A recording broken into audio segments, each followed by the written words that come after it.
a bit on what Student Show the World series is about. So this will be a monthly online session to not only share, inspire, and motivate, but also to educate the students on diverse topics, educating students on diverse topics with invited speakers from fields inside and outside of Nottingham University. So for our first session today, we'll be covering the topic on Is My Major Related to My Career with four esteemed guests who will be introducing later on. This session will be recorded and posted on our University of Nottingham education page after this session. So if you would like to catch it later on or share with your friends, do feel free to do so. For Q&A, you can ask in the Slido link, which we'll be sending later in the chat box. You can also unmute yourself during the Q&A session to ask any questions to our speakers. So without any further ado, I would like to pass the session on to my friend Mashita as the moderator for today.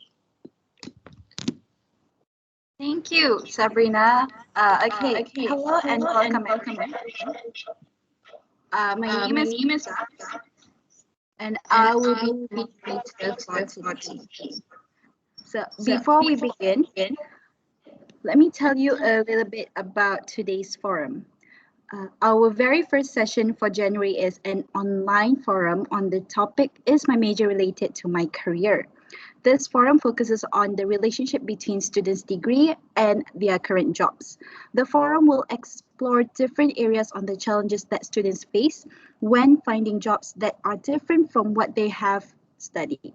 This forum will also talk about some solutions to these challenges, recommendation and other alternatives to help students have the best options available to them for their choice of career. Let's take a look at the forum overview.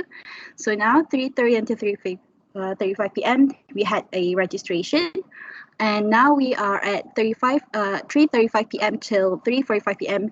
we will have the speakers to introduce themselves. From 3:45 p.m. to 4:30 p.m. the forum official commencement, and we will have a 15-minute Q&A session, and last but not least, event wrap-up. Without further ado, let us start by getting to know our speakers who took time to join us today and share some of their valuable insights and experiences. Professor Ghana. Hello, Professor Ghana. Could you unmute yourself and also open on your camera?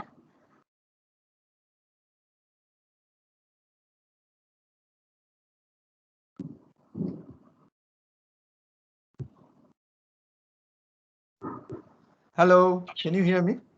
Yes. Okay, all right. Sorry about that. All right, hello, Professor Ghana. Can you tell a bit about yourself and what you do? Okay, my name is Ghana. I am head of School of Education at the University of Nottingham, Malaysia. What else do I do apart from being head of school? I teach, I manage, I lead the school. I'm also involved in a lot of external activities with NGOs and so on. So essentially, I do quite a lot of things from social entrepreneurship to actual work, which gives me a salary. That's it. Thank you, Professor Ghana, for the brief intro. It's an honor to have you here. Next, we have Ms. Lydia May Wong. Could you unmute yourself and open your camera to introduce yourself and also your work? Thanks, Mashita. Hey guys, nice to see so many students and you guys here, esteemed professors from all the other universities. So my name is Lydia May Wong. I'm the Group Communications and Corporate Corporate Social Responsibility Manager from Taylors. So I represent the Taylors Education Group. So I'm not from the Taylors University or College. So I'm on behalf of the group. Under our Taylors Group, we also have different other private schools, and also one university in Vietnam and one school in Singapore. So what I do is a mixture of a big bag of things. So apart from communication, which is managing our group CEOs communication, public relations, media relations, I also hold 50% of what CSR is. So I do a lot of community service work. I have a big team of people that launches programs. So programs for the B40 community, the refugee community, the differently abled community, and also the orang aslis. Wow. Thank you, Ms. Lydia, for the introduction. We appreciate you being here with us today. Next, we have Mr. Dinesh Jayavalan. Could you unmute yourself and open your camera and introduce yourself to the audience? Right. Hello. Good afternoon, everyone. So my name is Dinesh. I was a student from University of Nottingham. I was from School of English, and I graduated in July 2019. Yep, I graduated in 2019, where the graduation was still physical. Biggest achievement of my life. No, just kidding. So so currently I am working for Unilever. I'm under the category and channel development team, where it's essentially known as trade marketing, and I do take care of a category under the personal care category. So apart from work, I do a lot of communication things outside. I'm involved in a few mentoring programs to mentor like high school or university students, and I'm involved in other organizations, mainly like Toastmasters and all, where it's mainly towards communications, public speaking, and leadership. So yes, that's nice. That's it from me, and it's really nice to be back in Nottingham in a very virtual setting. So yeah, over to you. Yes, you avoided the COVID-19 graduation, virtual graduation. Thank you, Mr. Dinesh. We are incredibly pleased to have you join us today. Mr. Sherman, could you unmute yourself and open your video and tell us a little bit about yourself?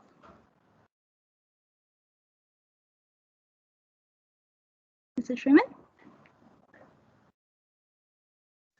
Hi, good afternoon, everyone. Okay, my name is Sherman, and I'm currently working in Agoda as a customer service agent. I was selected to join this event here as a speaker by Mashita because she feels that my role right now as a customer service agent, it fits the theme and the topic of today's discussion, where my background and my current career doesn't really match, and it's different from each other. So yeah, and a little bit about myself is I'm also pursuing my degree at Open University Malaysia, and that's about it. Before I pass it back to Mashita, I'd like to end with a little disclaimer. I'm not actually representing Agoda in any way. I'm here on my own to provide some insight and experience and to share some knowledges. Yeah. Right. I also see a few of your co-workers here. So hello and welcome. Thank you for your intro, and we are honored to have you here, and thank you for accepting our invitation to be the speakers for today. So now I would like to start the forum by presenting 3 statistics. Now, the first statistic is, according to YouGov research in 2019, 51% Malaysian fresh graduates work in a job that is unrelated to their degree, while 49% work in jobs related to their degree. Now, let's take a look at the second statistic. According to YouGov research, the same research, 62% of Malaysians said that the degree is extremely useful, 35% said that their degree is useful, and 4% said it was useless. And the last statistic,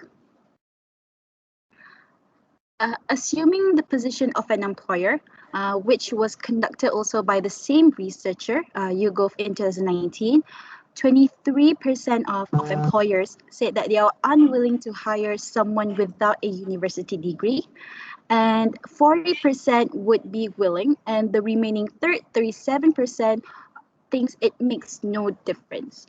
So let's start with the first question to Professor Ghana. Looking at the statistics that I have presented just now, as an educator yourself, how do you feel about students graduating and working in fields unrelated to what they have studied? Well, thank you. Actually, it's not uncommon. It's really not uncommon. It all depends on how you take your university education, how you perceive it.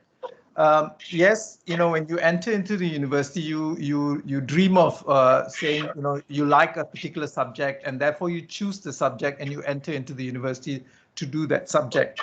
Some students, however, say, okay, maybe if I studied economics, I might get a job in this field, and therefore I do economics. But however, through their university education and students who really engage themselves in university education learn beyond what they learn in the classroom. One good example is what you are doing now. What this group of people are doing by organizing this event, right? This is not part of your requirements of your program or your learning experience, but you want to do something to expand your horizon, to know more about what the world is. And through that experience, you build a lot of knowledge and confidence about yourself. And that then leads you, when you go out into the world, perhaps at the beginning you look for a job in the field that you studied in, but then you find that the knowledge that you gain from your program actually transcends disciplines. You can move into, look at Dinesh, for instance. I'm not sure what Sherman has what is his, undergraduate education background is, but, look at Dinesh, for instance, and the field that he is in now. So these are extremely good examples of how we remake ourselves, and we adjust to needs. And suddenly we find that this new place that we have gone into is one that really fits our soul and what we want to do, right? So from the School of Education, for instance, yes, a lot of students join the School of Education. They want to be teachers initially, but then many of them, when they leave the School of Education, they end up, setting up their own businesses, joining training organizations, going into NGOs, working with UNICEF, UNESCO, and so on and so forth. So, the world opens up to them when they, allow themselves to open up to the world as well. So these are things that will happen. And the people who survive, the people who succeed, are the ones with the right mindset to be able to grasp whatever challenge that's there and whatever opportunities that are there in front of you, and then, work your way up with that. So, I'd just like to say that to start with.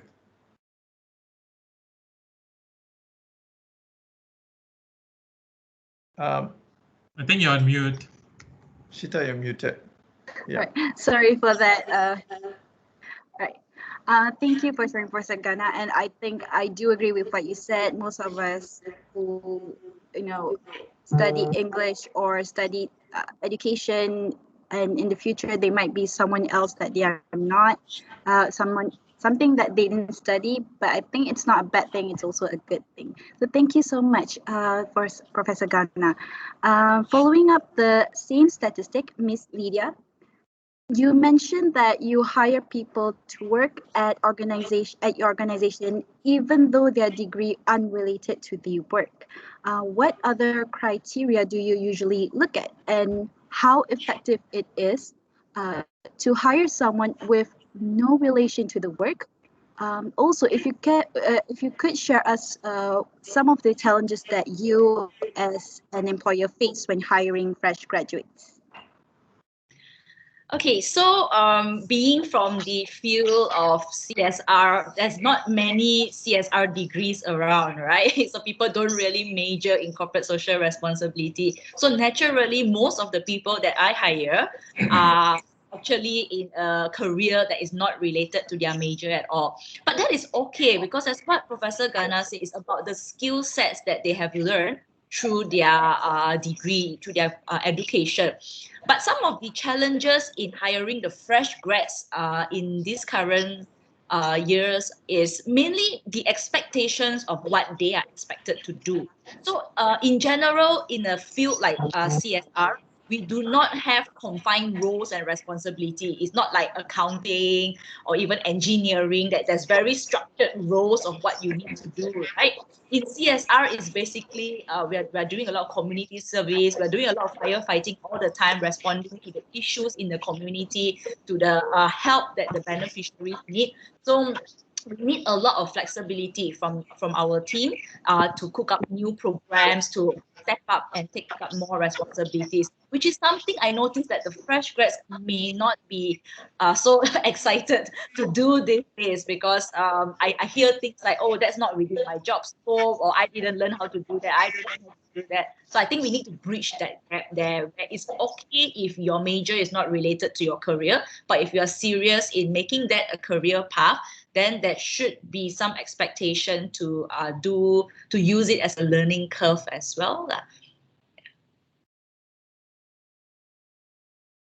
Do you have any challenges that you face when hiring fresh graduates? Yeah, as I mentioned, the challenges that I face when hiring fresh graduate is their expectations. So usually during the interview process, they expect to have a very clear roles and responsibility, a very clear job description, and oftentimes what we provide would be quite high level, because again, the nature of our project is very reactive to the situation in the market. And also we notice that some fresh graduates may come with a lot of expectations, not just in terms of salary. I think because we pay a lot, we pay above the market rate for fresh grad, but they come with a lot of expectations in terms of how fast they can climb and how many projects they want to take on. And again, it's more of aligning their ambition and aligning their heart for the community, because most of the time I notice that they think that coming into a department like ours is mostly about marketing or just social media, and it's not really about that. We need people to really go on ground and be with the beneficiary, the underprivileged community, and really understand their problems and come up with good projects to address those solutions.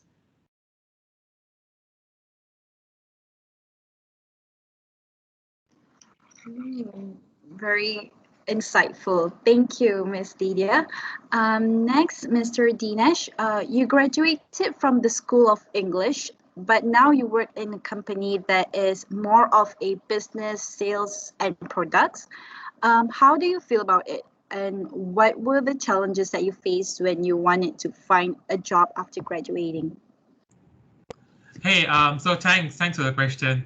So I think when I first graduated, I knew I wanted to get into the corporate world, and that was something new, right? So I think before I came to the university, I had this dream of becoming a writer or journalist, something along that line. And the university life kind of changed my perspectives a lot. So I knew I wanted to get into the corporate world. But what I didn't know was I didn't know whether it would be possible for someone with an English degree to get into the corporate world. Because when you're going to go for a corporate interview or anything, you are pretty much going to be competing with those who are from, strong business background. So I think I had that doubt a lot.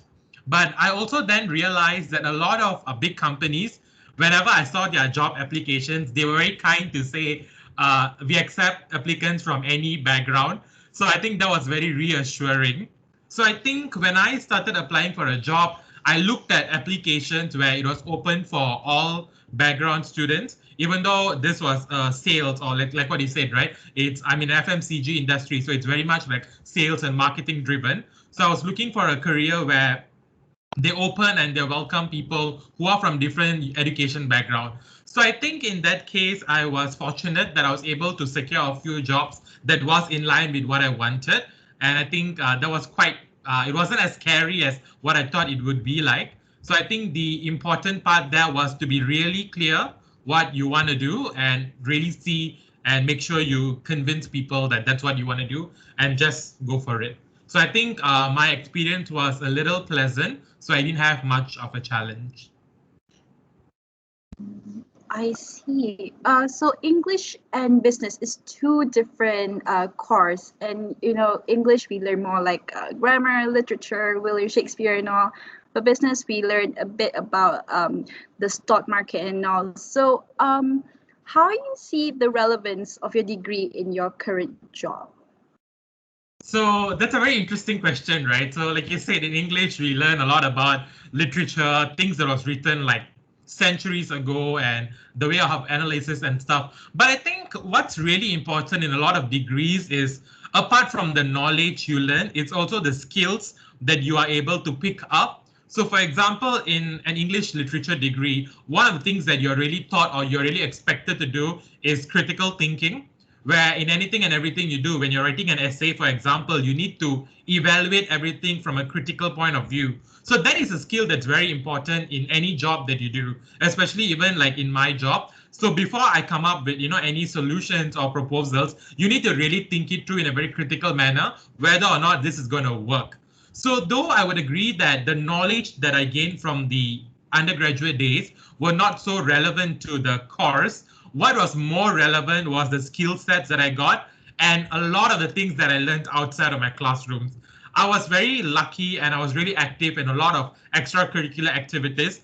Like Nottingham has a lot of good opportunities for you to do a lot of other events and a lot of other extracurricular stuff. And I was really involved in a lot of things. I was part of student council and all. So all those experiences did add a lot of value to who I am and what I could bring to the table. So I think when I look at it, my entire degree life, I think a lot of the things that are relevant to me right now is what I gained outside of the classrooms and the skill sets that I got from lectures and the people that I've met who were able to really like help me and guide me to get where I want to go. So I think education is not just what you learn in the classroom, it's as much as what you learn outside of the classroom. And that really became true when I started applying for a job. And you realize that everyone is competing with a degree. So what really sets you apart is the things that you have done, the extracurriculars that you have done, and how much of experience and exposure you have to like leadership and all. So I think that was very helpful to me to like really understand how to deal with people and manage people. And that gave me a good upper hand. Thank you, Mr. Dinesh. It was very, very inspiring. I think most of the students would want to explore more about themselves through society clubs and all. So let's go to Mr. Sherman. What are your plans? So for you, Mr. Sherman, you are also like Mr. Dinesh. You learn business, but you work. But for now, you work. You learn business. You're learning business right now, and now you're working as a customer service agent. So how is it like for you? As same as what Mr. Dinesh just like what I asked Mr. Dinesh before. Was it relevant to what you're currently studying?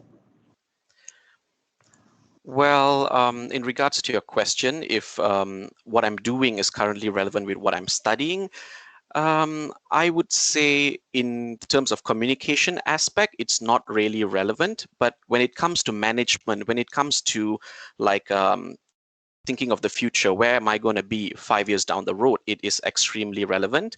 For those of you who don't know, I did my diploma in accounting. And then after that, I sort of like went free and explored different career options before finally ending up in a customer service line. And right now I'm doing a part-time degree. I'm doing a degree in business administration. Yeah. So how did I jump from management and accounting into customer service line? So, well, I have a talent which is speaking and communicating. So I was really happy when I do this job compared to when I was working in an auditing firm or an accounting office, working on numbers and spreadsheets. I found that this job really gives me joy and I'm good at it. So 5 years down the road, I do realize that I can't be a customer service agent all the time. So in order to progress, to be like a team leader or a manager, or to work as an analyst, I'm going to need some form of paper qualification that would suit my career path. So that made me choose to do a part-time degree with OUM and to pursue a degree in business administration. Another reason I selected business administration was that it was a very broad major. You can, it's not specifically suited for a certain field. You can jump into multiple fields and you get a lot of knowledge, which as Professor Ghana said, it transcends the education transcends disciplines. So I can move into multiple disciplines, to see, to move where I feel like belonging. And yeah, so that's how my career and my education is related, how it's intertwined. I see. Personally, I have a question to Professor Ghana. You are known to be processing and also hiring lecturers. So I was wondering, have you ever hired someone who just like the degree is not related to the work? Have you hired someone? And if yes, then could you explain it more? Okay. I think one of the key things when you look at hiring someone is, okay, obviously, you know, in education, for instance, if you want them to teach some aspect of education, you need them to have some background in education. It doesn't mean that you know, all their levels of education needs to be in the school with the School of Education, or they have degrees in education, but they need to have some background in education. Otherwise, they might feel lost in the context of education.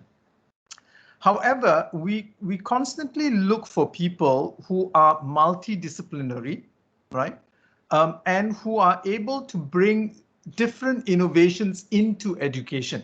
For instance, the key to this is that, you know, how progressive do you want education to be? Sometimes, you know, when you take someone from a single discipline, then their minds are rather, you know, fixed and narrow in terms of what can happen in the context of education. But if you hired someone who has had different experiences and different backgrounds, and they were able to, it's not just having different backgrounds, but they were open enough to bring these experience into the field that they're working and enrich it, you know, and bring in new ideas and new ways of doing the things within education, for instance, then I would definitely look for them, because the whole goal is to constantly innovate and progress, you know, anything that you do.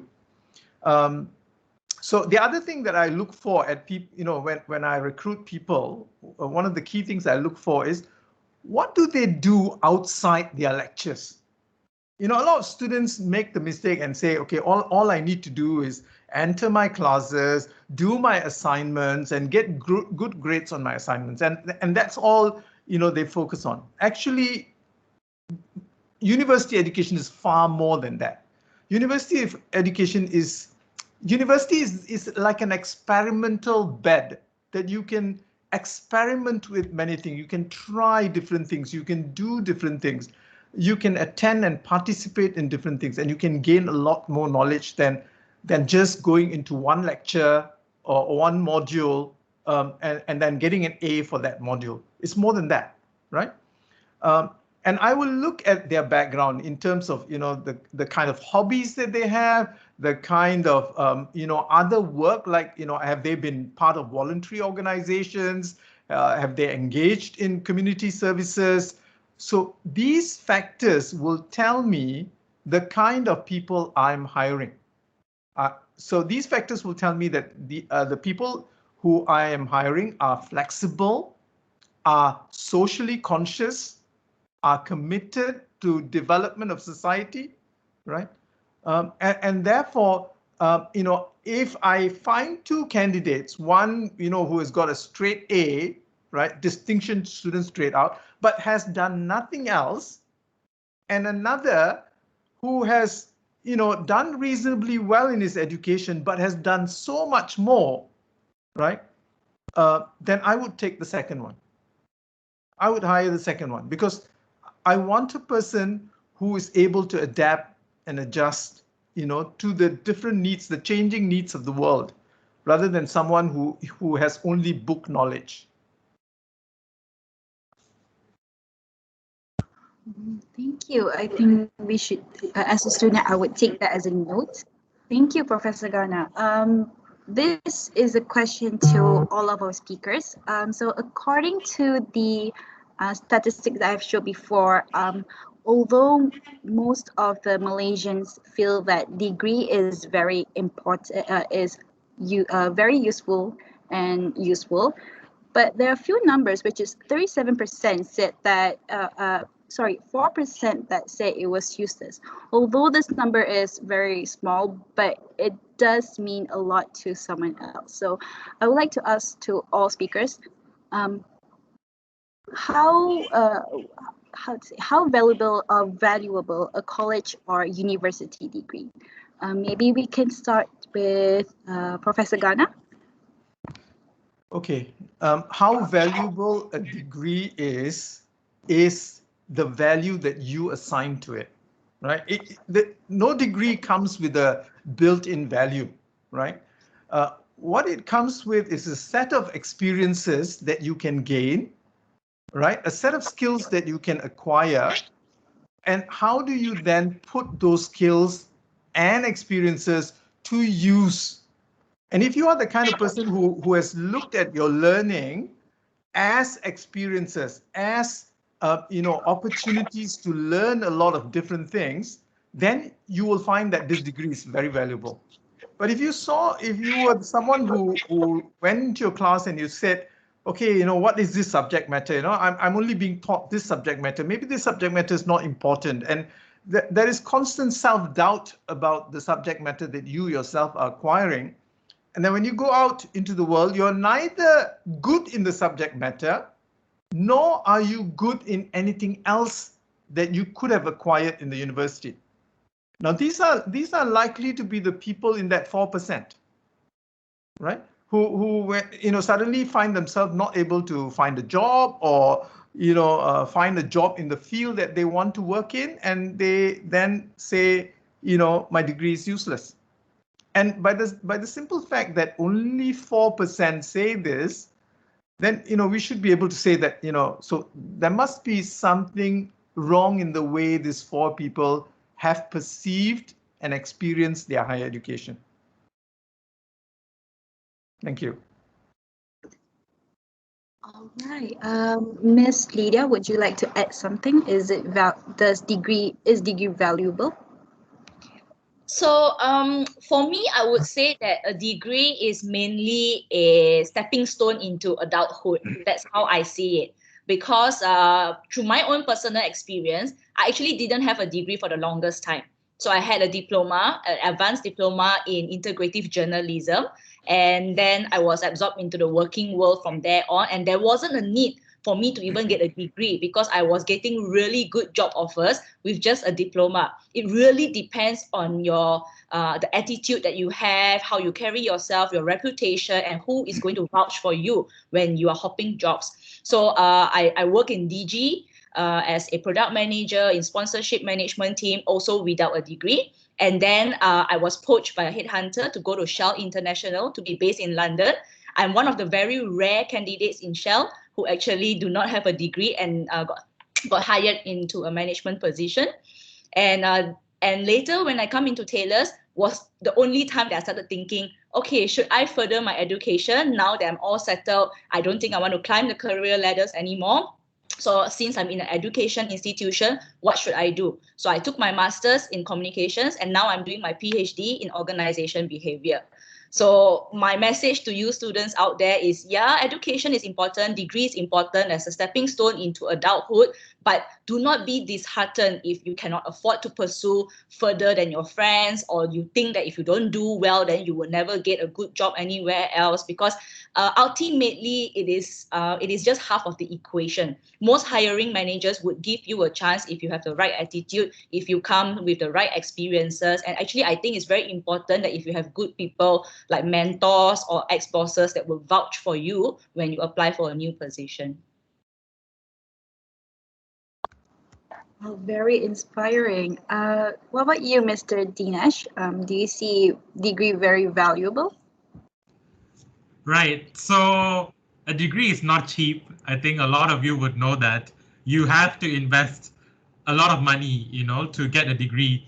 So with that said, I think a degree is it is valuable because there's a lot more to a degree than just the education, right? Like I said, there's a lot of things that you get to do, and it really speaks about yourself and your hard work. So if you are able to really maintain good results from the start until the end, it does not only mean that you are a book smart person, but it also says a lot about how disciplined you are and how hardworking you are and how, you know, creative you are. So I think a degree is definitely valuable, you know, to really set yourself apart from one another, from your peers and colleagues.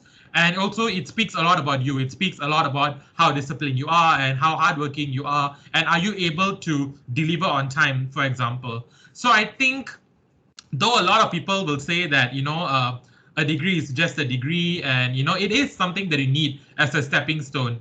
But I mean, there are a lot of cases, like, you know, Lydia has a very good example of how she was only a diploma holder and she was able to, you know, really go far. And you will see this in Facebook all the time, where these many people did not have a degree and they made it big in life. But don't let that give you a false assumption.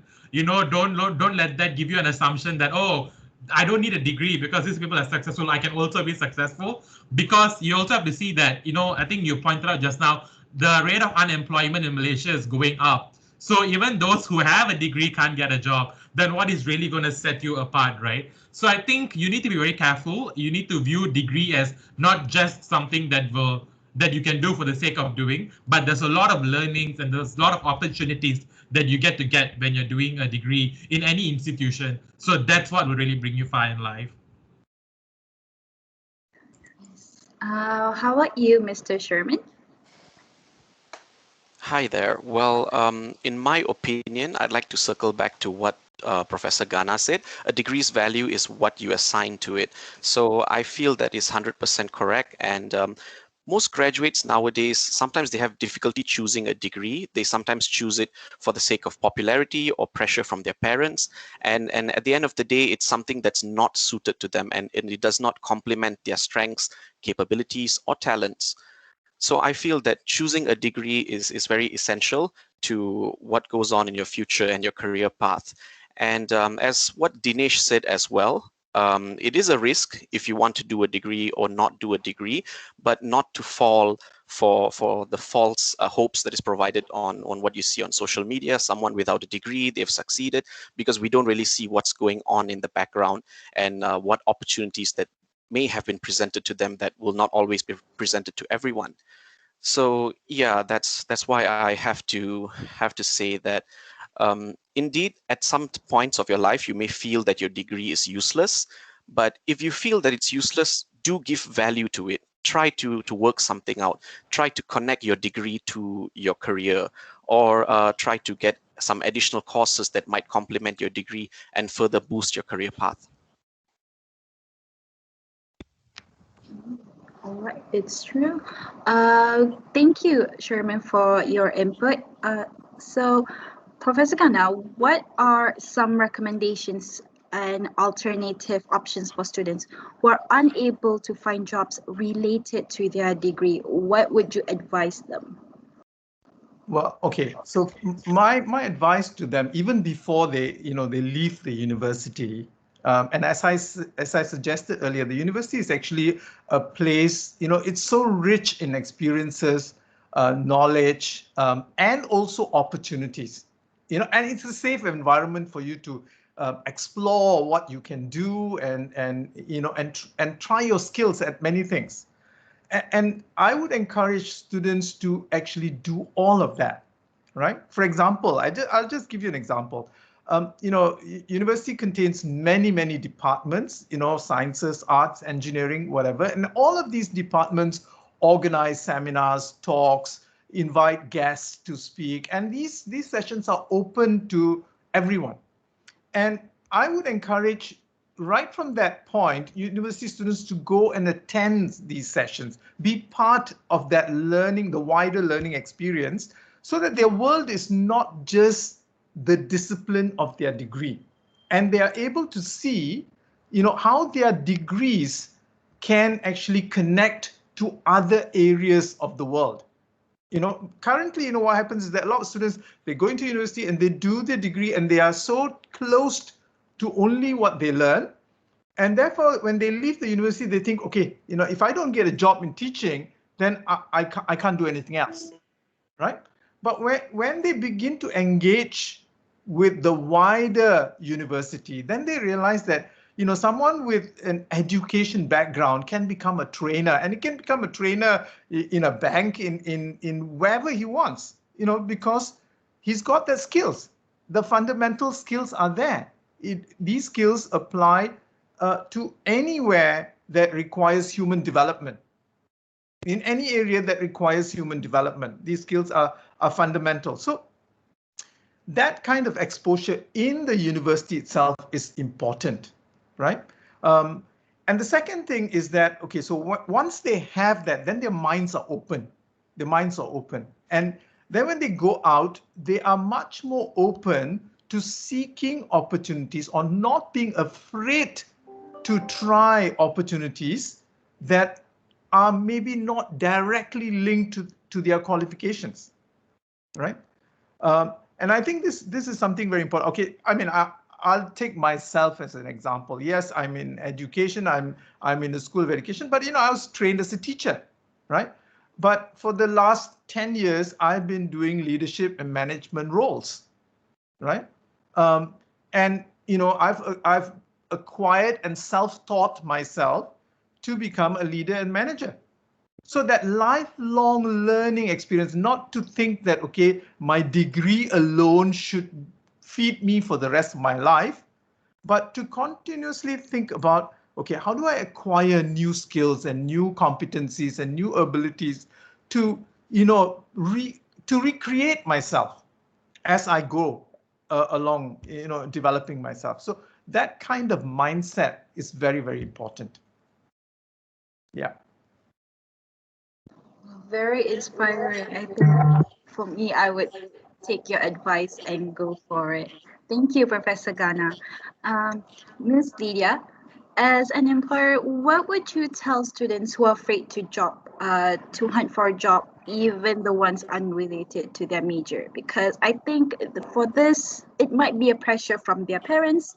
It might be a pressure from their society. When you graduated from, for example, when you graduated from engineering, people expect you to be an engineer, but then there's no job opportunities for engineering students. So what would you say to students who are afraid to hunt for jobs? So my advice to students would be, look for a job not because your paper says so, or your parents say so, or society says so. Look for your job because your heart says so. We spend so much time at work. It's really very sad to be miserable so many hours a day at work doing something that you do not enjoy. I've learned this the hard way as well. Of course, Chinese family, like my parents were always imposed to go for education that pays go for a job that pays the most money, right? But I find that very counterproductive, because you may earn a lot, but there's always a sacrifice in terms of traveling, your family, and you never get to celebrate occasions back home. And also, it's really a choice that an individual student need to make. Why are you gunning for a certain job? Is it because your heart really wants to be in that industry? Is it because you're very interested in what the job entails you to do? Is it because you want to make an impact in that area, you want to contribute?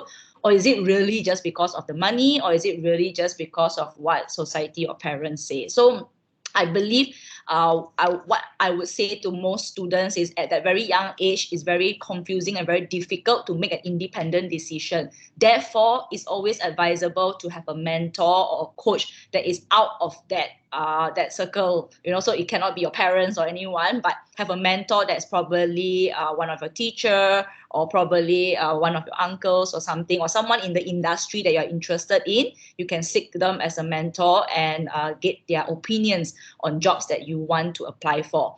Or you can even sign up for coaching services. I think there's a lot of coaching services out there, and sign up for maybe a 6-session coaching service to help you find clarity, clear the muddles in your head before you apply for jobs in a certain industry. So I would think that all these steps and investment that you're doing at this early stage of your career is worth it, so that you don't spend a lot of time in the wrong jobs or the wrong industry that make you miserable, and then you feel so jaded, and it will be hard to switch track from there.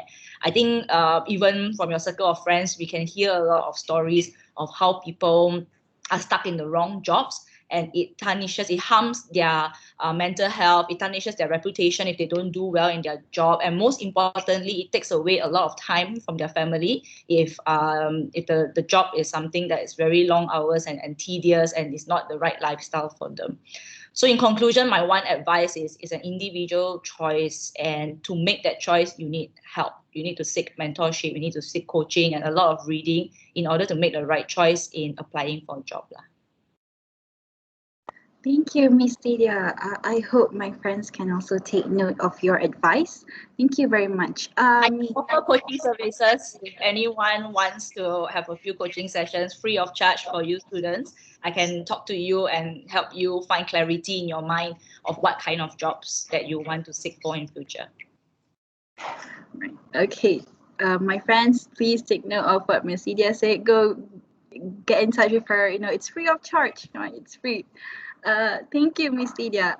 So let's go to Mr. Dinesh.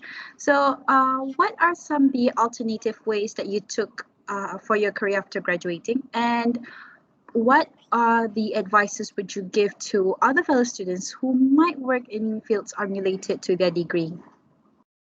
Right, that's a good question. Thanks. So I think the first thing that I always will tell any students or any student who's still in university is don't underestimate the amount of opportunities you have in your university. So like I said, apart from that degree, there are tons of, leadership experiences, coaching sessions, like what Lydia said. And there are a lot of events and activities that are organized by a lot of big companies where they do come to universities and they do promote their events. For example, McKinsey runs something called the Youth Leadership Academy. Axiata runs University Leadership Development Program, which was what I was part of, and that was where I realized that I wanted to go into the corporate world. So that was quite life-changing for me. So there are a lot of opportunities out there when you're still a student. And when you're a student, right, you have a lot of free time. Like you do have a lot of time because you study, and then apart from that, you probably chill with your friends and a lot of things. But try your best to really make time work for you at that particular moment, where when there are tons of opportunities given to you in this coaching and whatever session, go for them and make use of those competitions or those events, because they will teach you a lot about the corporate world. So I think an advice I'll give to everyone is, regardless of what your field of study is, whenever there's an event, let's say a business networking event, or let's say there's some business case competitions, or these are usually things that you'll come across in your university life, do attend it and see what you can learn out of that. Because once you, maybe leave your university, then you'll probably realize that you don't want to get into the profession that you were studying for. Let's say if you did education or you did English like me, and you graduate and you realize that you want to do something different. And this is where you need these kind of skills and knowledge to, really help you to land a job, right? So I think in situations like that, my advice to the young students or the future graduates is to really, really make use of opportunities that are given to you, and don't take extracurriculars as something that, that you think is just going to waste your time. I think times have changed a lot. And if you talk to a lot of recent graduates who are able to, be in multinational companies, you see their background is quite similar. They usually have a lot of, leadership experiences. So I know one organization which is very famous in a lot of these students is Isaac. So I've met so many people who are doing well in their, first job, and they come from an organization like Isaac. So they're exposed to a lot of different things. So always, when you're given an opportunity to lead things, to lead events, or be part of clubs and societies, take that, very seriously. So my alternative when I came to apply for a job, I think I was really quite fortunate because, like I said, I was part of a lot of things in university. So I spent maybe half of my time of my entire university doing a lot of, volunteering and training and a lot of extracurricular activities.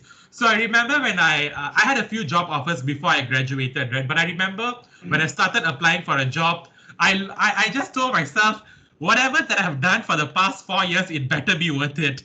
Because what's the point of doing all this extracurricular stuff if I end up, not getting a job? But thank God, fortunately, I think the kind of things I did really did help me in terms of, you know, in terms of personal development, or some things where you just learn a lot about yourself, about how you manage conflicts, or how do you deal with people from different backgrounds and different, you know, culture, for example. So those little things really came handy when, you know, when you go for a job interview and they ask you like, has there been a situation where you handled people from different background? If you only studied and your only group of working was your friends with like all same background, then you will not be able to show yourself as someone who's competent to handle people from different backgrounds. So fortunately, I landed a job that I think was like my dream job, because I did want to get into MNC and all. So when I was able to land this job, that's why I told myself, okay, whatever I did, it was worth it, and it did not go to waste. So I think to all the students out there, don't take extracurricular activities as something that wastes time. I really don't think so. And when you're given opportunities to do things, do, you know, go for it and be part of events, and, you know, have your LinkedIn and do a lot of things and networking and all that. So that's what really gives you an upper hand. And that's when you really get to learn about the world and really get a job and go well into any form of, you know, line you want to go, be it in teaching or anything else. Yes, I agree. So, dear friends, join any clubs, nature club, for example. Okay, sorry for the advertisement, for the marketing. Okay, thank you so much, Mr. Dinesh. So, Mr. Sherman, when I interviewed before, you said that you have the intention to work in a business industry after you graduate. What made you have this kind of like a mindset? And just like what any other speakers, what is your advice to students? Mashita, you said business industry as in like on my own or with a corporate, in the corporate world? Okay, I think this is quite a vague. I guess it's up to you. Maybe I would say business corporate. Okay, that's a good answer. Well, my future plan, yes, is to stay with the current company that I'm working with, because I really love the work culture, and I feel like I really found the place where I want to be, and I want to work, and I want to grow together with that company. And during my interview with Mashita, I did tell her that there was a possibility that I might open up my own business if I was presented with enough funding and opportunities to do that. So this is because after I graduated, I actually worked in several different fields. After graduating in 2016, the first job that I had, I worked on a farm. Yes, that's correct. It was a vegetable farm near Cameron Highlands, and I spent quite some time over there before heading out to the city in the capital, where I worked in the food and beverage business. I was in a butchery and also a restaurant. And after that, I moved on to how do you say, the industrial area, where I was working in an industrial laundry factory. It was a big factory. We processed about 8 tons of linen per day. And I was there for about 2 years as an assistant manager before finally joining customer service. So along this way, I picked up a lot of business skills, a lot of managerial skills, decision-making skills, and pure entrepreneurial stuff, entrepreneurial skills and connections as well. So that's why I found that it was very useful for me if I wanted to open up my own business, and I want to keep my options open and flexible.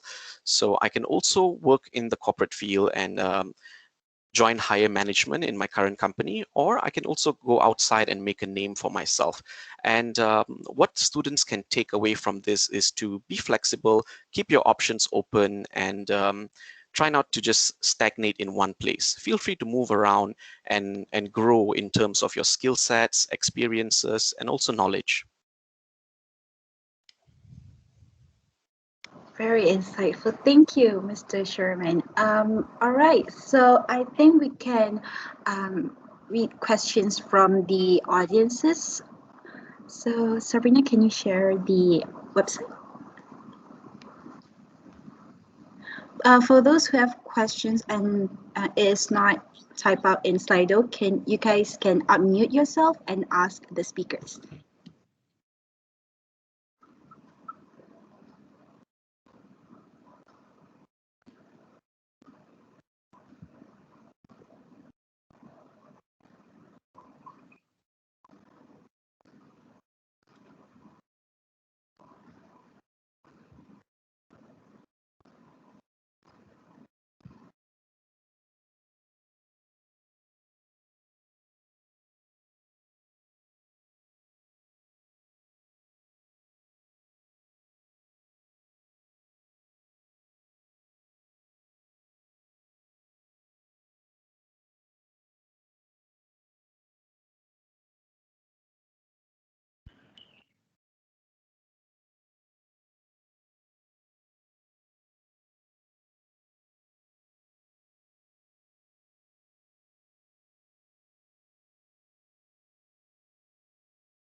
I have a question while waiting for the Slido. Can I ask?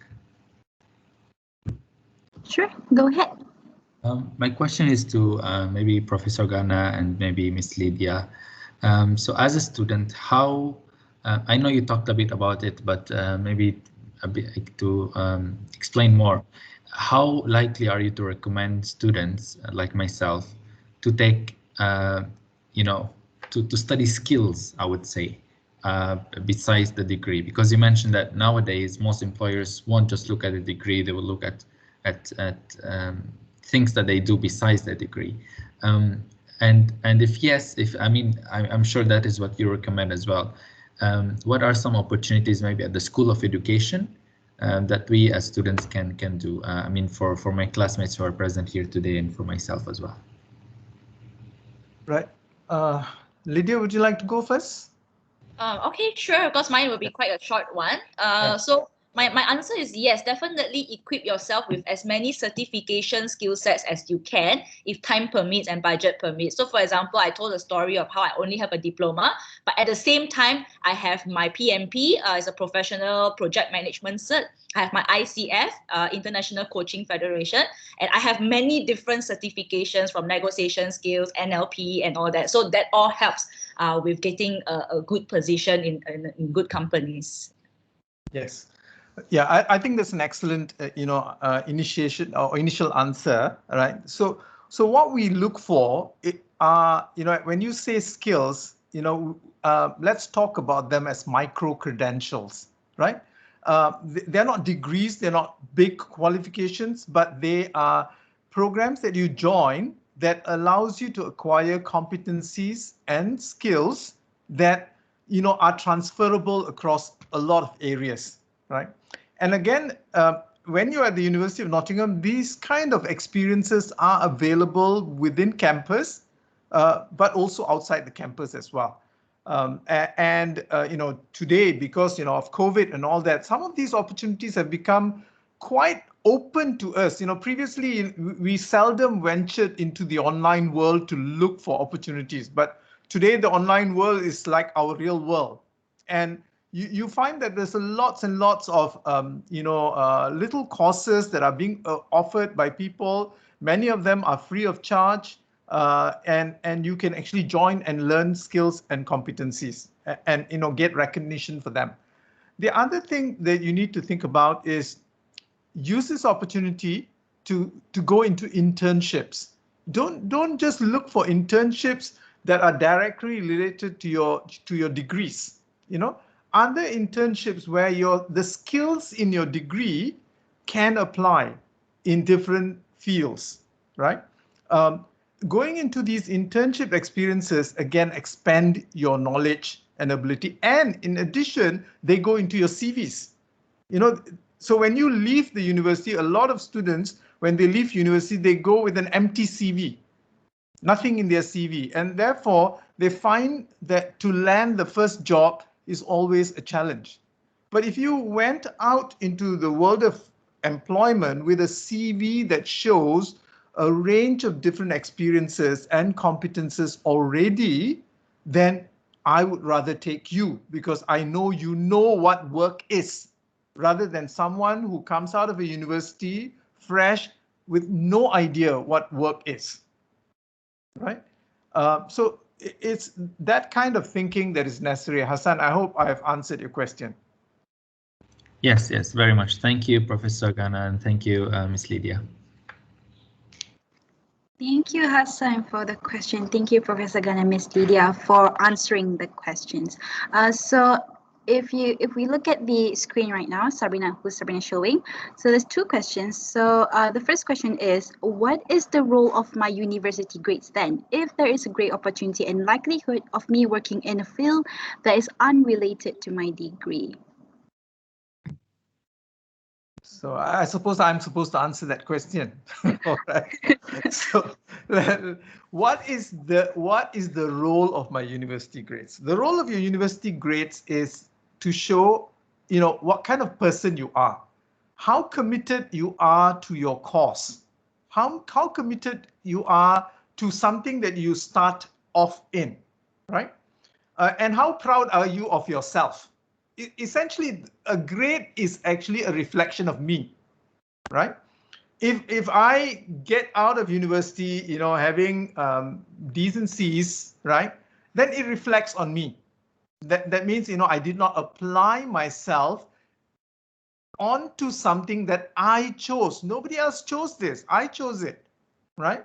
So it speaks about your personality, right? Nobody's looking for people with A pluses. Nobody's looking for people with A pluses. People are looking with people, you know, for graduates who have, you know, decent grades, right? But more than that, what else have they done along with those grades, right? So don't, you know, just because we say the things that we say, don't think your grades, you know, I don't need to study, you know, as long as I just pass my university and get my degree and go away, that's enough. So usually, you know, when you go to employ, they'll look at, okay, what class certification do you have? Do you have a third class certification or a second class or a first class certification kind of thing? Yeah, okay, first class might rise an eyebrow, but that is not all. Believe me, serious employers are not impressed, not immediately impressed with first class qualification. They want first class plus first class personality, first class, you know, thinking and abilities as well. It's not just first class academically, right? What we need to know is that, you know, when we go into university and when we study a degree, we are studying a set of skills and knowledge, right? That is not permanent because that knowledge is constantly evolving and new knowledge is coming up. So that knowledge alone is not enough for us to take out into the world, you know, and say, okay, I've got now the knowledge to survive in the world. No, that knowledge is just the starting point of developing a set of skills to continue to learn new things, right? And that's how we should see it. Yeah. Mr. Dinesh, I think you can also answer this question. Would you like to answer this question? Yep. I think Professor Ghana did give a good answer to this, but I just want to once again reiterate you see, when you graduate, the classification you have, you're going to carry that for the rest of your life, right? Unless you're going to do another degree.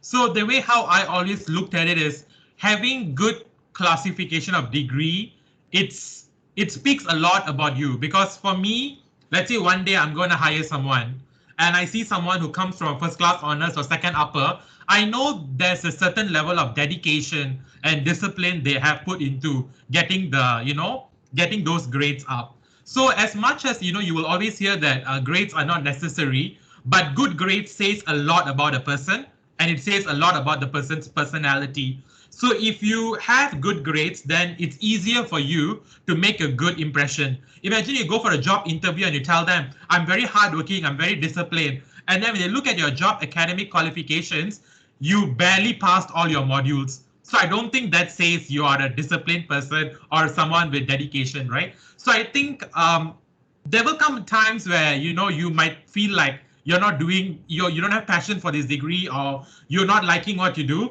But my recommendation for all the time will be really just finish it in a good manner because you will carry that for the rest of your life.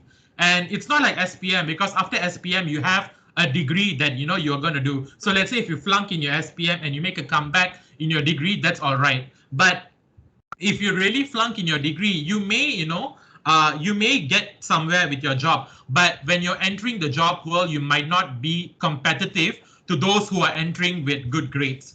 So always remember that how you start first, it may have a lot of potential in carving your entire life, right? So for me, I wanted to start, I wanted to be competitive and I wanted to make sure that when I start my job, I'm able to put myself a little ahead of people who probably did not do anything, for example. So in those situations, that's where these things matter a lot. So yeah, I think your university grade says a lot about you. And I think you need to carry that and you need to really make sure that you do well and you really need to bring that for the rest of your life. So unless you want to do another degree or stuff, but in whatever you do, do your best. That's really a mantra that I've always followed.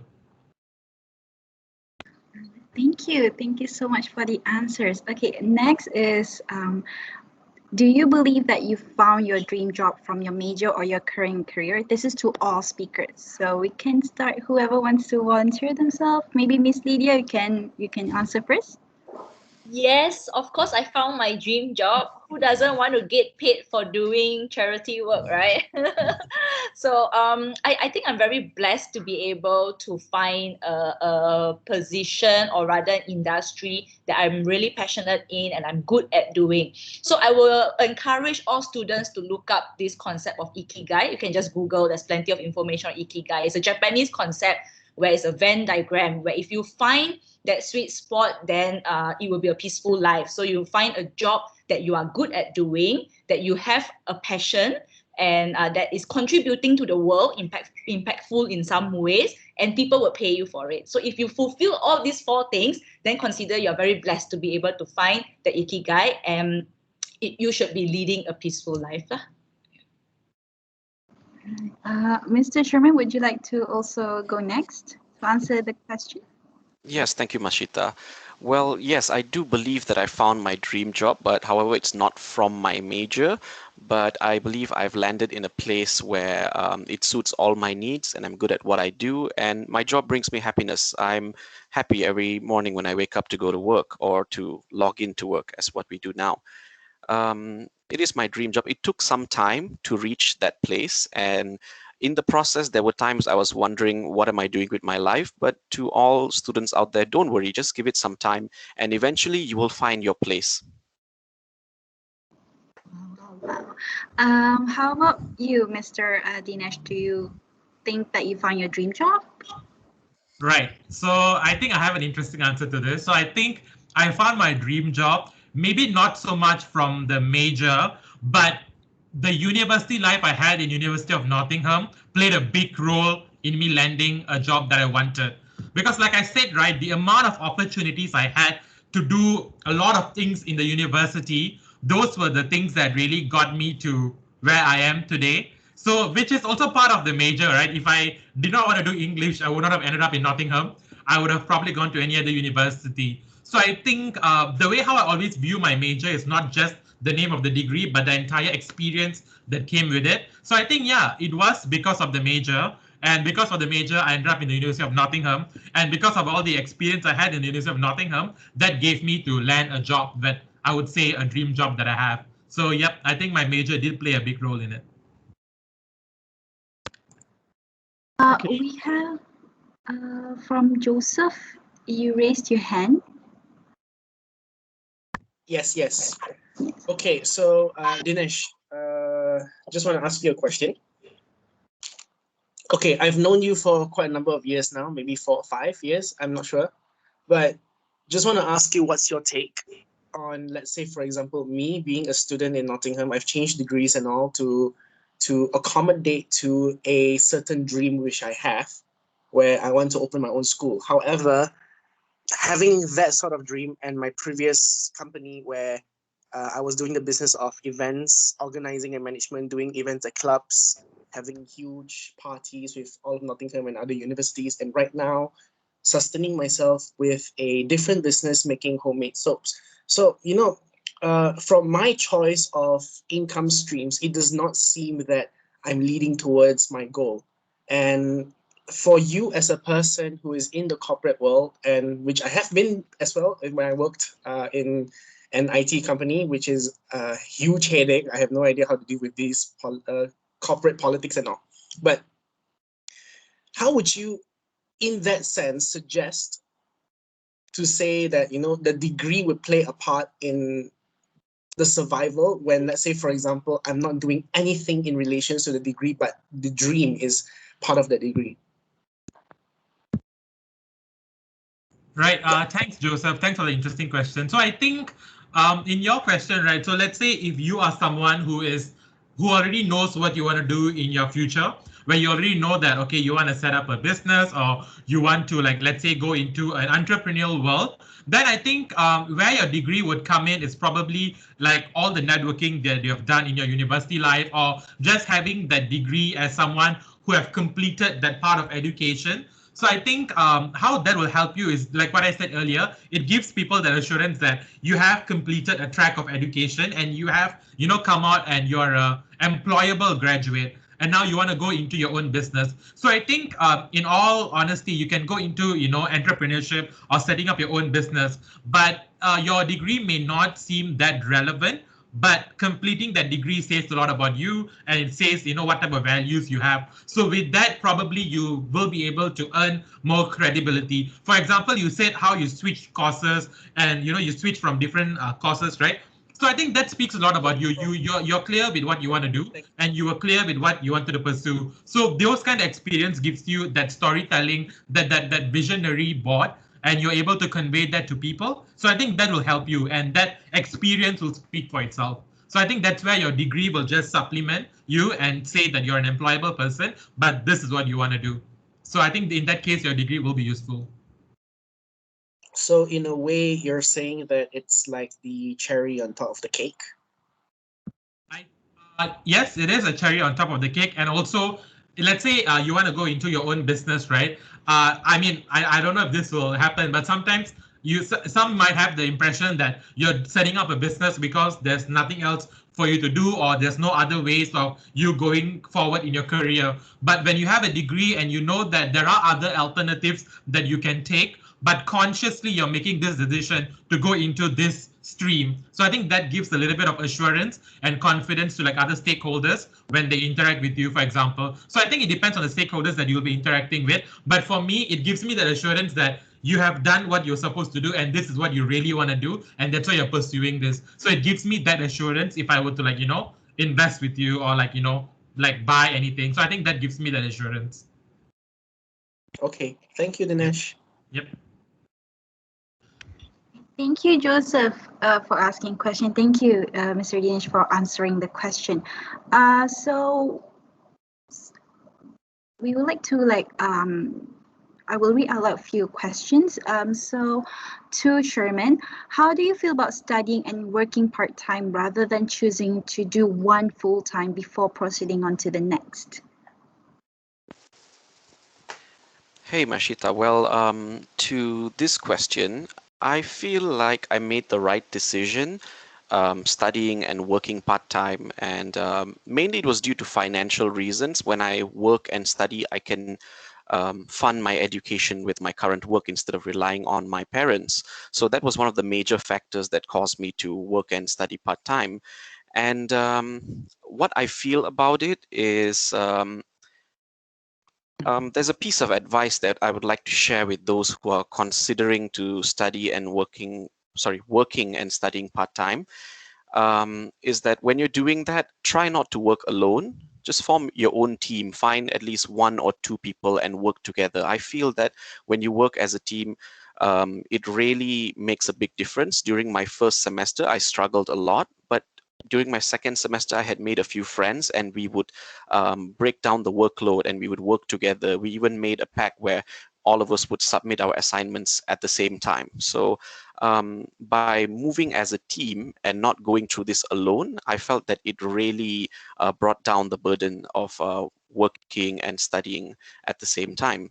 And on the other hand, I feel that your employer also plays a big role. Before I joined customer service, I was working in a factory, and I still remember when my boss found out I had an exam on that day, he immediately told me to go back home, and you don't have to come to work. You just settle your exam and everything, and you can come back the next day. So yeah, that was one of the memorable moments that I had, and I realized that the employer's support is quite essential when you're working and studying part-time. Thank you, Mr. Sherman, for the wonderful advice. So next question is to all speakers.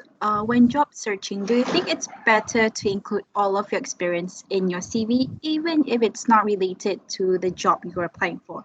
Maybe this one, Ms. Dida, you can answer first.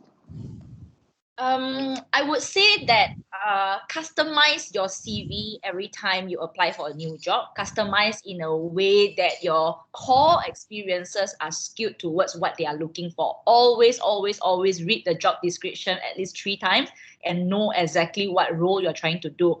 But I will also say don't discard the experiences that you think on the surface is not related at all, so because you don't know what the hiring manager is looking for, or you may have misunderstood the skills that is needed, so maybe some of the other skills that you have would complement those. But I would say always customize to profile the core skill sets first that is relevant to the role that you're applying. Thank you for it. How about Mr. Dinesh? Do you have anything to add on? So I have helped a lot of my friends look through their CV, and I do give feedback to them in any ways. So I think a lot of people don't realize that a recruiter goes through at least, I would say, 50 to 100 resumes per day, let's say. So I think when you are, writing your resume, you need to really think critically of what you want to write. I kid you not, I've received resumes before where someone said they won a musical chair in their kindergarten party or some annual concert or something. So what does that say about you? If you win musical chair, I'm supposed to employ you to organize musical chair events or what? So I think your resume is a lot about your identity. So you can, put in information and all, but it needs to be relevant to the job you're applying. For example, if you're applying for a job where it requires you to speak a lot, it requires you to handle customers, then you want to highlight your communication skills and your experiences, that works. But ideally, I would always suggest to keep your resume 1 page if you're a fresh graduate, or at max 2 pages. So you keep your, exam experiences short and succinct. So like what Lydia said, read your job descriptions before you apply and make sure, only those key items are highlighted. I don't think your high school extracurricular activities is still relevant, but if you want to, then, you can. So I think you need to make sure that it says a lot about yourself, right? So you need to make sure it's critical and it suits the job you're applying for. And if anyone needs help, do send to me. I can offer some insights. For free, is it? Yeah, for free, don't worry. Yeah. All right, thank you. How about you, Mr. Sherman? Would you like to add on? What I would like to add on, well, nothing much, and I agree with what Dinesh said, that you just keep your resume to 1 page, and if you're a fresh grad, if you have a little bit of experience, make it 2 pages, and that should be fine. Don't overkill your resume by putting a lot of unnecessary information. Right, thank you, Mr. Sherman. Okay, I think we are almost there. Let's take a look at the final question. So to all speakers, society plays a big influence on our education and job. How do we overcome the negativity from society? For example, based on my experience, I'm studying in education TESOL. So when I say I'm studying TESOL, they really look down on teaching. So do you have any advice for those who have been experienced this negativity? Anyone wants to start? Maybe we can start with. Can I go first? Sure. Okay. Indeed, society does play a big influence on our education and job, but I feel that you can't please everyone. There's always going to be someone who's out there who's going to disagree with you. The most important thing is for you to know what you're doing and to commit to that discipline, rather than to take advice from every Tom, Dick, and Harry. Well, what I'm saying is you do need to tune out. Some people might motivate you and push you forward, and some people might drag you down or dump some negativity on you. So you should know how to differentiate and not to take things to heart, and you know yourself better than anyone out there. So decide on what you want to do, and you don't have to really rely on what society says in order for you to carve your career path. Thank you. How about you, Mr. Dinesh? You want to add? Right. So I think so. I think the Asian society is very famous for, you know, whatever that you just mentioned, and there's always the Asian stereotype, right? Doctor, lawyer, engineer, accountant, anything else is a disgrace. I've heard that countless number of times. So for me, you know, my take is that if the society is not going to pay your bills, then you should not listen to what they have to say, because in the end of the day, it's, you know, your life. And if you really choose to suffer and fail, at least you will come out stronger and you'll know what to do.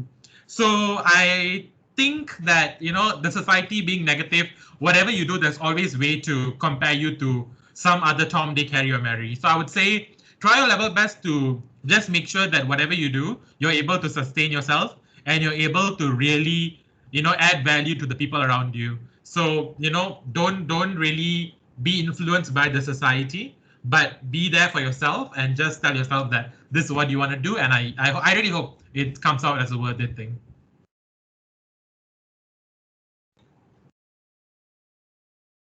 Wow, wonderful. Miss Lydia, would you like to add on too?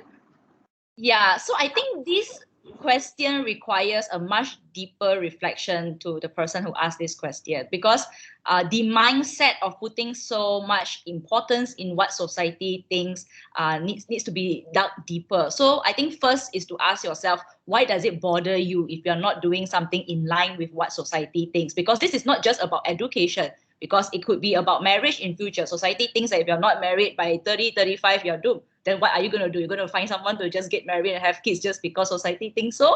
So it's a deeper reflection of why what society thinks matters so much. So like what Dinesh Kandile say, you know, they're not paying your bills. So why does it matter? What they say is words, right? It's influence. So a deeper session with yourself and to understand yourself better, why you put so much importance to society, would probably help you find clarity in the next step. And also define further, what does society really mean? Is it really just a particular person you're trying to impress? Parents sometimes, or someone you see as your competition. So once you dig deeper, who this society generalization thing is about, then maybe you will find an answer if you're trying to impress just a particular person. So for me, of course, I have also felt the brunt of what society thinks almost my entire life. And especially when I left a high-paying job like Shell, which is a global company, to a smaller company like Taylor's, and coming back to Malaysia after a few years in London. And also everybody, especially my family members, think that I have either gone crazy, I'm in depression, I have burnout, or have some marital issues or something. So everybody judged in some ways. But so what? Ultimately, it's my choice. I'm happier now. I'm in a career path that is more fulfilling. And eventually, I'm getting paid just as much, and I'm doing my PhD. So ultimately, it's a deeper reflection on why society is so important to you. Very inspiring. Oh, then I should call you Dr. Lydia then. All right. So now, due to the time constraint, we couldn't answer all of your questions. But if you would like to receive the answers for the speakers, we will send the question to the speakers, and then we will send it back to you. So before we end, I would like to summarize the whole forum. So from what I understand, from what I learned today, degree is more than just a book. It's about evolving yourself, exploring yourself, and developing your set skills. So it's very important for all students out there to gain your experience, explore yourself, take this unique opportunity to join other clubs or join any program or volunteering program to gain more experience and develop set skills. So with having a good experience, having a good knowledge, and also good sets of skills, you'll be more confident in searching for the right job. So thank you for everyone. Thank you, I would say, Dr. Lydia now. And thank you, Mr. Dinesh, and also Mr. Sherman, for your wonderful time. And that is the end of the forum today. I would like to pass the mic to my colleague, Sabrina. Okay, thank you so much to our moderator for today. Thank you, Mashita. and also to our speakers. I think even as one of the curators myself, I've learned a lot from this session and really grateful for all of you for coming today. And yeah, as you can see in the chat box, the feedback form has been sent out. So do give us your honest feedback from the session so we can work on improving it for future sessions. As we've mentioned, this will be a monthly online forum covering a wide variety of topics. And of course, for speakers, if you'd ever like to return for our future forums as both speakers or even attendees, we'll definitely be sending invites your way. So before we end for today, for anyone who is able to, do turn on your cameras and we'd like to take one picture. Okay, so yeah, let's see. All of you can turn on your cameras, smile wide. Show us your pretty face. Hassan, are you able to see the large gallery mode? No, I can't see it. There's only the normal gallery mode. Okay, all right, then it's the same for mine. If anyone else would like to turn on the cameras, please do so. And we'll be taking the pictures. Okay, all right then. Everyone smile. One. Oh, no, we have more people turning on the cameras. Okay, let's see. Anyone else would like to join in? Nice, nice. Yes. Turn your cameras, don't be shy. Okay. All right. If no one else is turning on the camera, I'll take the picture now. All right. 1, 2, 3. 1, 2, 3. You can change your pose. 1, 2, 3. All right. Okay. Thank you so much, everyone, for today, and we hope to see you next month. All right. Thank you, everybody, for joining. Thank you, everyone. Take care. Stay safe. Have a nice day. Bye, everyone. Have a good evening. Take care.